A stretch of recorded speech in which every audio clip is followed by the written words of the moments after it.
All right, and let's start right there. Honorable Kipchumba Murkomen is here joining us in studio as the Cabinet Secretary, Roads and Infrastructure. Thank you so much for making time. Thank you very much, Trevor. Waziri, this is a bad time because your own statistics show that 3,999 people have died between January to December. That's about 333 every month, about 10 every day. In the last 3 days, we've lost 19 people. In fact, we're just airing that story. What are you doing to ensure that this rising road carnage is contained? First of all, we've managed to reduce the number of accidents compared to the same period, or the number of people who have died compared to the same period. That is by about 400 people. It's very sad that we should be here to be saying we saved or we reduced by 400 people. Any person dying, these are not just mere statistics. These are, as you've seen from the story that was aired, it's somebody's father, somebody's child, somebody's mother, somebody's relative, parents. And the 3,999 is a reduction, a slight reduction of 8.1% from last year.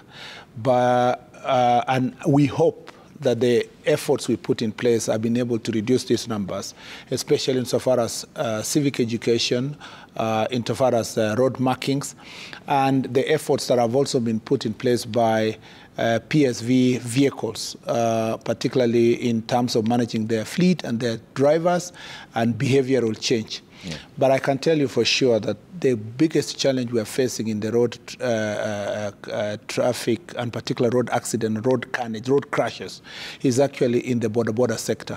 As you've seen from the statistics, you realize that, if I may refer again, it's 1,000.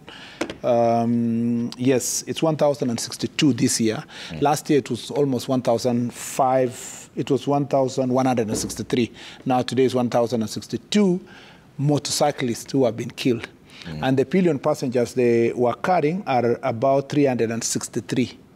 And then pedestrians that have been knocked. If you look at the list of the pedestrians this year, you realize that 1,451. Yeah. So between pedestrians and the motorcyclists and the pillion passengers, you realize that that is nearly 3,000 of the figures. It's actually 2,000, almost 800 of the numbers, leaving the rest to be drivers and the rest of the people who have died in accidents to be a cyclist.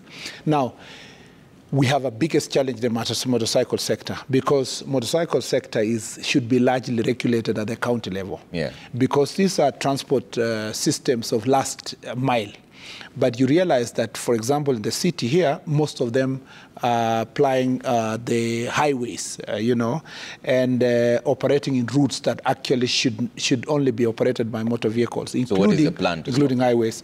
For that reason, we have been working hard to make sure that we, first of all, do civic education. Unfortunately, that is the first thing, because most of these people are ignoring usual traffic rules. The next is enforcement, and this enforcement requires a combination between the NTSA itself and the police sector. And we've tried, including the county governments, because Nairobi County government also has a bigger role in terms of that enforcement.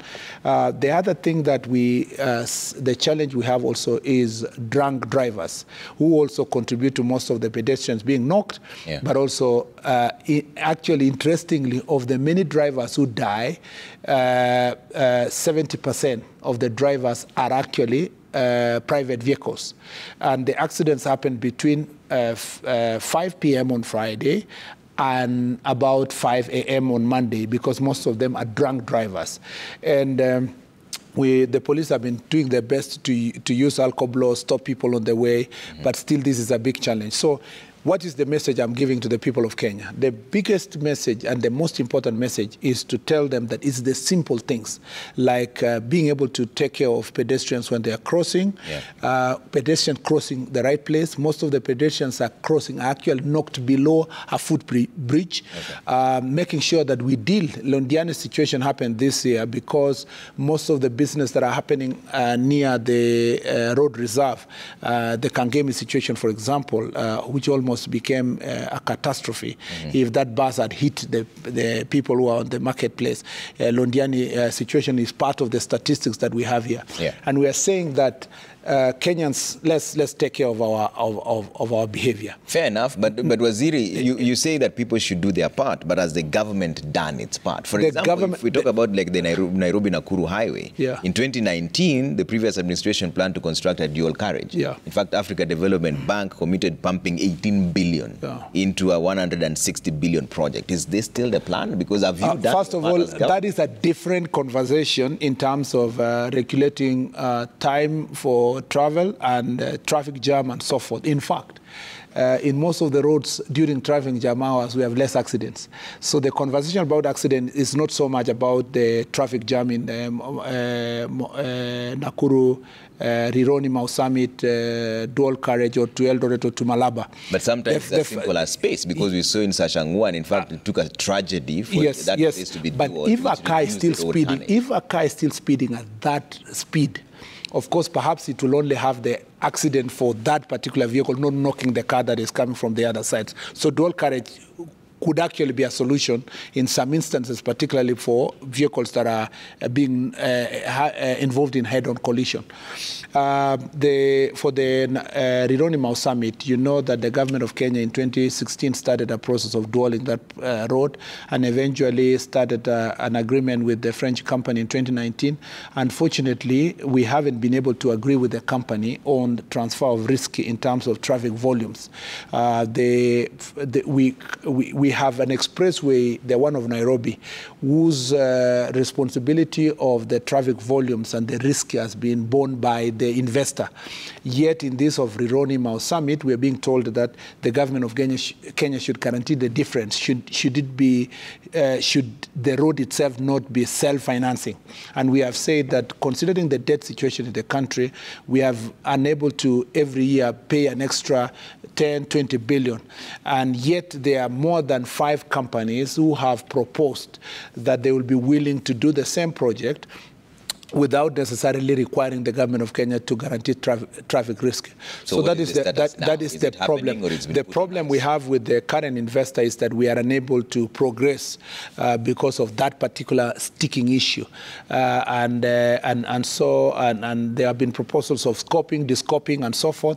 We are now at the tail end of agreeing between us and the French company whether we should sever our relationships amicably, so that then we can allow any other company that is willing to invest without requiring the people of Kenya to top up every year an extra amount, and that process is going to be concluded in the near future. The process is already in an advanced stage. I do not want to jeopardize the conversation we are having, because I am at the deeper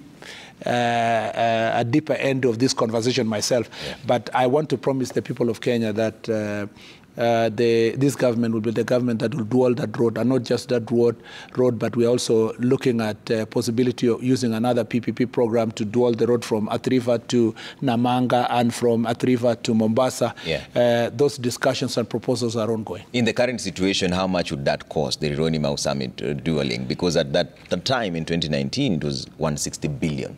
At the moment, if you are going to use the current exchange rates, because the money is procured in dollars, it's a moving target, but the last time we looked at the figures, they were already over 220 billion Kenya shillings. And that's why it makes it expensive, because the investor will not be able to recover that amount within 15 or 20 years if they are unable to do so, particularly for an investor who is borrowing.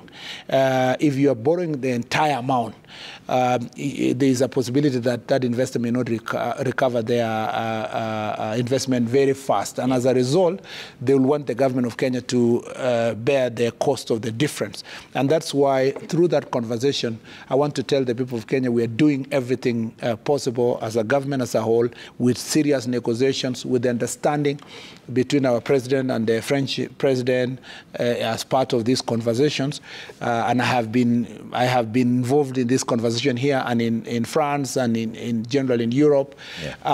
I believe that we will find an amicable solution, because also the French people are responsible people. They will not want us to have more debt, because at the moment the biggest challenge in terms of our infrastructure development is debt that is piling up, and government of Kenya to be able to get more debt. So we are doing these engagements, and even if we sever a relationship, it will be amicable because we are involving all the parties and we are putting all the cards on the table.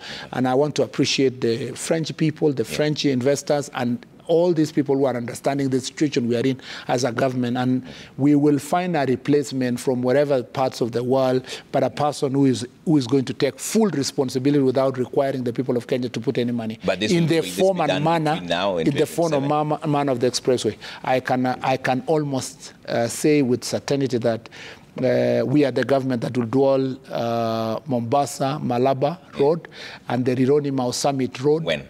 And hopefully will be beyond Mau Summit in the conversation we are having, either towards Kisumu or Eldoret. We should be able to do so before 2027. All right. CS, hold on for a bit. We'll come and talk about aviation troubles in just a bit.